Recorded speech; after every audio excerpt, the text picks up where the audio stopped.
మనిషి శరీరం ఒక యంత్రం లాంటిదైతే ఆ యంత్రాన్ని నడిపించే అసలు ఇంధనం ఏంటి? చాలా మంది వెంటనే కార్బోహైడ్రేట్స్, ఫ్యాట్, విటమిన్స్ అంటారు. కానీ వైద్య నిపుణులు మాత్రం ఒకే మాట చెప్తున్నారు. ప్రోటీన్ లేకుండా శరీరం నిలబడదు. ఎందుకంటే మన శరీరంలో ఉన్న ప్రతి కణం, ప్రతి కండరం, ప్రతి అవయవం, ప్రతి హార్మోన్, ప్రతి ఎంజైమ్ వెనక కూడా ప్రోటీన్ పాత్ర ఉంది. చిన్న పిల్లవాడు పెరగడానికి కూడా ప్రోటీన్ కావాలి. యువకుడు బలంగా ఉండడానికి కూడా ప్రోటీన్ కావాలి. వృద్ధాప్యంలో కండరాలు క్షీణించకుండా ఉండాలన్నా ప్రోటీన్ అవసరం. కానీ సమస్య ఏంటంటే మన దేశంలో చాలా మంది ఇప్పటికీ ప్రోటీన్ను కేవలం జిమ్కి వెళ్ళేవారి ఆహారంగా మాత్రమే చూస్తున్నారు. బాడీ బిల్డర్స్ ప్రోటీన్ తాగుతారు. మనకి అవసరం లేదు అనే అపోహ ఇంకా కోట్లాది మందిలో ఉంది. కానీ వాస్తవం ఏంటంటే రోజు పనిచేసే కూలీకి కూడా ప్రోటీన్ అవసరం. ఆఫీసులో కూర్చొని పనిచేసే ఉద్యోగికి కూడా అవసరం. ఇంట్లో ఉండే మహిళలకు కూడా అవసరం. చదువుకునే పిల్లలకు కూడా అవసరం. ఎందుకంటే మన శరీరం ప్రతిరోజు కణాలను రిపేర్ చేసుకుంటూనే ఉంటుంది. ఆ పని చేయడానికి ప్రోటీన్ తప్పనిసరి. ఇప్పుడు ప్రపంచవ్యాప్తంగా మరో పెద్ద చర్చ కూడా ఇదే.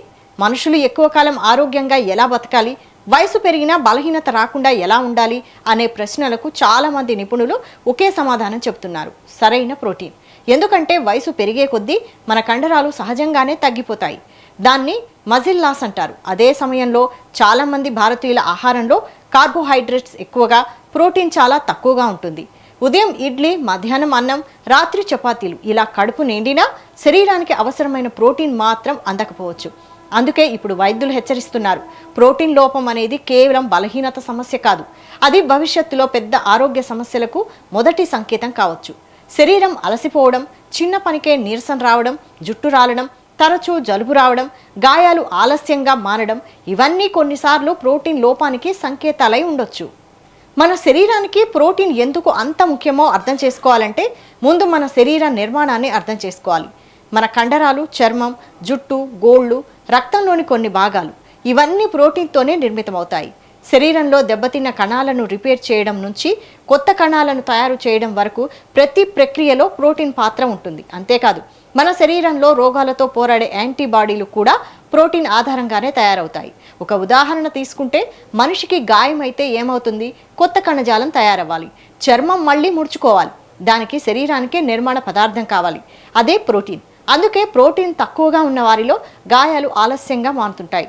అలాగే తరచూ జలుబు, దగ్గు, వైరల్ ఇన్ఫెక్షన్లు రావడం కూడా కొన్నిసార్లు శరీరంలో ప్రోటీన్ లోపానికి సంకేతం కావచ్చు. ఇంకో ఆసక్తికర విషయం ఏంటంటే ప్రోటీన్ మనకు శక్తి కూడా ఇస్తుంది. చాలామంది ఉదయం బాగా తిన్నా కొద్దిసేపటికే మళ్ళీ ఆకలిస్తుందని చెప్తుంటారు. ముఖ్యంగా స్వీట్లు, జంక్ ఫుడ్ తినాలనే కోరిక పెరుగుతుంది. దీనికి కారణం కూడా ప్రోటీన్ తక్కువగా ఉండడం కావచ్చు అంటున్నారు నిపుణులు.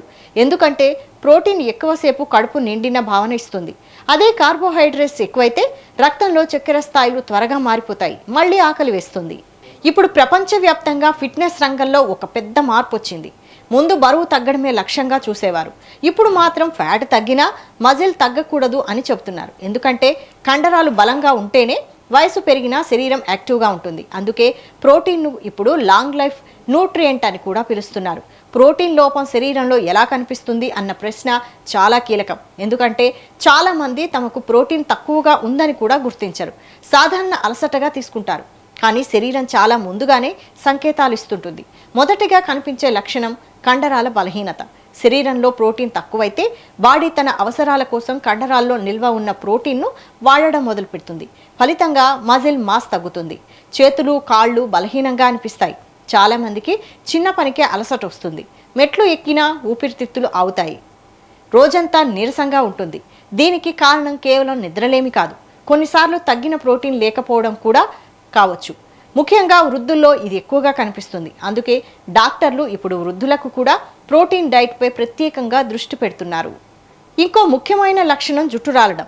మన జుట్టు కెరాటిన్ అనే ప్రోటీన్తో తయారవుతుంది. శరీరానికి సరిపడా ప్రోటీన్ అందకపోతే బాడీ ముందు ప్రాణాలకు అవసరమైన పనులకే ప్రోటీన్ను పంపుతుంది.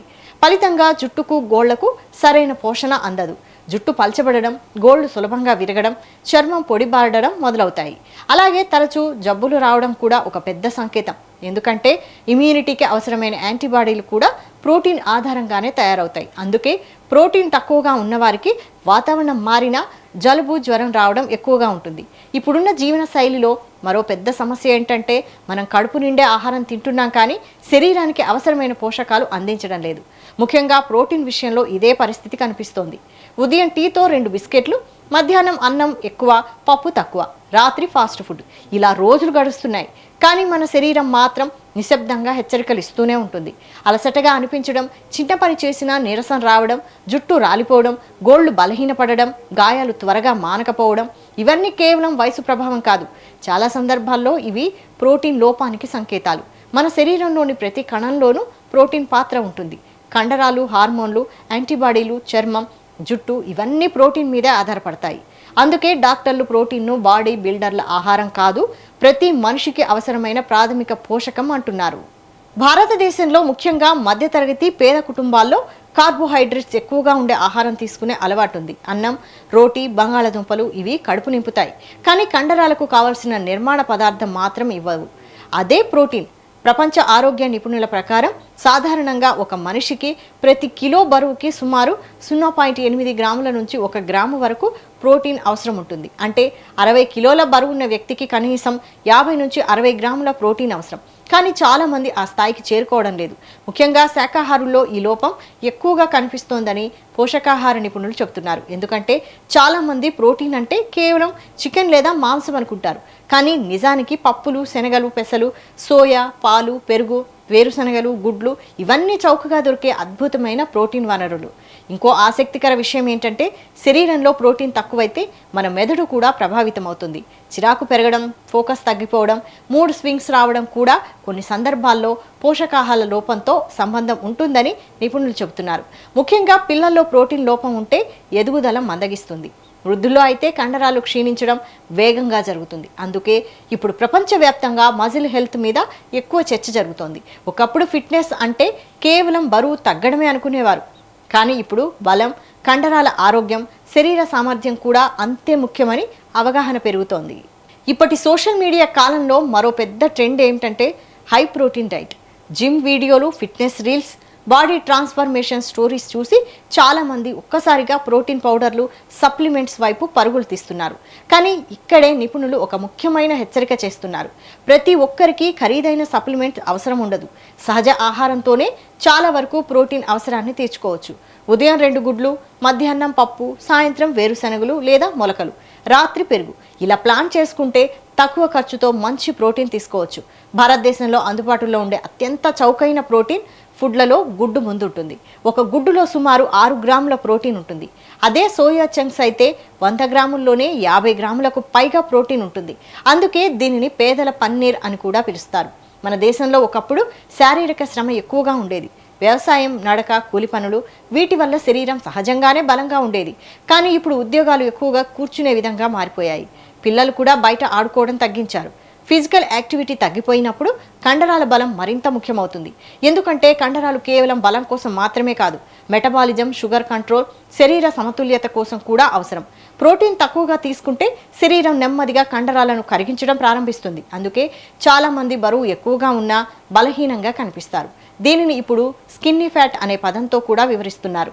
బయటికి లావుగా కనిపించినా లోపల కండరాలు తక్కువగా ఉండటం. ఇంకో విషయం కూడా ఇప్పుడు ఆందోళన కలిగిస్తోంది. పిల్లల్లో జంక్ ఫుడ్ వినియోగం. బర్గర్లు, ఫ్రైస్, కోల్డ్ డ్రింక్స్ ఇవి కడుపు నింపుతాయి, కానీ శరీరానికి నాణ్యమైన ప్రోటీన్ ఇవ్వవు. ఫలితంగా చిన్న వయసులోనే అలసట, ఊబకాయం, బలహీనత సమస్యలు పెరుగుతున్నాయని డాక్టర్లు చెబుతున్నారు. అందుకే ఇప్పుడు స్కూళ్లలో కూడా పోషకాహారంపై అవగాహన కార్యక్రమాలు పెరుగుతున్నాయి. ఒకప్పుడు తిన్నావా అనేది మాత్రమే ముఖ్యం, ఇప్పుడు ఏం తిన్నావు అనేదే ముఖ్యమవుతోంది. ప్రోటీన్ గురించి మాట్లాడితే మరో ఆసక్తికరమైన విషయం గుర్తుకొస్తుంది. భారతీయ సాంప్రదాయ ఆహారంలోనే అద్భుతమైన ప్రోటీన్ కాంబినేషన్లు ఉన్నాయి. పప్పుతో అన్నం, ఇడ్లీతో పప్పు చట్నీ, రాగితో పెరుగు, కిచిడి ఇవన్నీ శాస్త్రీయంగా కూడా మంచి కాంబినేషన్లే. ఎందుకంటే ఒక్కో ఆహారంలో లేని అమినో ఆమ్లాలు ఇంకో ఆహారంలో ఉంటాయి. వాటిని కలిపి తింటే శరీరానికి పూర్తి స్థాయి ప్రోటీన్ అందుతుంది. కానీ ఆధునిక జీవనశైలిలో మనం ఈ సాంప్రదాయ ఆహారాలను దూరం చేసుకుంటున్నాం. Packet food, instant meals, fast food వైపు వెళ్ళిపోతున్నాం. అదే ఇప్పుడు ఆరోగ్య సమస్యలకు ఒక కారణంగా కనిపిస్తోంది. ఇప్పుడు ప్రపంచవ్యాప్తంగా ప్రోటీన్ అవేర్నెస్ పెరుగుతోంది. ఫిట్నెస్ మాత్రమే కాదు, వృద్ధాప్యాన్ని ఆలస్యం చేయడంలో కూడా ప్రోటీన్ కీలకమని పరిశోధనలు చెబుతున్నాయి. వయసు పెరిగే కొద్దీ కండరాలు సహజంగానే తగ్గుతాయి. దీనిని సార్కోపీనియా అంటారు. దీన్ని తగ్గించడానికి సరైన వ్యాయామం, సరిపడా ప్రోటీన్ చాలా అవసరం. ముఖ్యంగా 40 ఏళ్లు దాటిన తర్వాత మహిళల్లో ఈ సమస్య ఎక్కువగా కనిపిస్తోందని వైద్యులు చెబుతున్నారు. హార్మోన్ల మార్పులు, పోషకాహార లోపం, వ్యాయామం లేకపోవడం కలిసి కండరాల బలాన్ని తగ్గిస్తాయి. అందుకే ఇప్పుడు హెల్తీ ఏజింగ్ అనే కాన్సెప్ట్లో ప్రోటీన్కు పెద్ద ప్రాధాన్యం ఇస్తున్నారు. ఇక చివరగా ఒక ముఖ్యమైన విషయం, ప్రోటీన్ అంటే ఎక్కువగా తీసుకుంటే ఇంకా మంచిదని అనుకోవడం కూడా తప్పు. శరీరానికి అవసరమైన పరిమాణంలో తీసుకోవడం ముఖ్యంగా కిడ్నీ సమస్యలు ఉన్నవారు డాక్టర్ సలహా లేకుండా అధిక ప్రోటీన్ డైట్స్ ఫాలో కాకూడదని నిపుణులు హెచ్చరిస్తున్నారు. ఆరోగ్యం అంటే ఒకే ఒక ఆహార పదార్థం కాదు, సమతుల ఆహారం, సరైన నిద్ర, వ్యాయామం, మానసిక ప్రశాంతత ఇవన్నీ కలిసి పనిచేస్తాయి. కానీ ఆ సమతుల్యంలో ప్రోటీన్ పాత్ర మాత్రం అత్యంత కీలకం.